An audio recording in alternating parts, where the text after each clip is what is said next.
మిత్రులందరికీ నమస్కారం. ఈరోజు మా స్పెషల్ మీకేంటో చూపిస్తాను రండి.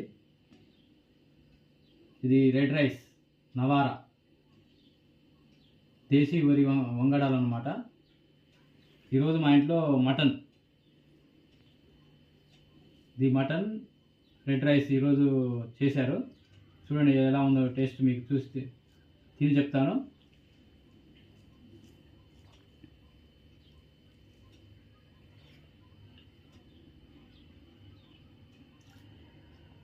సూపర్ ఉందండి.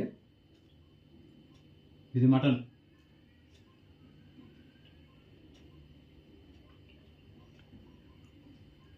మేము గత 3 months నుండి మేము ఈ రెడ్ రైస్ తింటున్నాం. నవారా రైస్, నివారిణి అని కూడా అంటారు. సూపర్గా ఉందండి.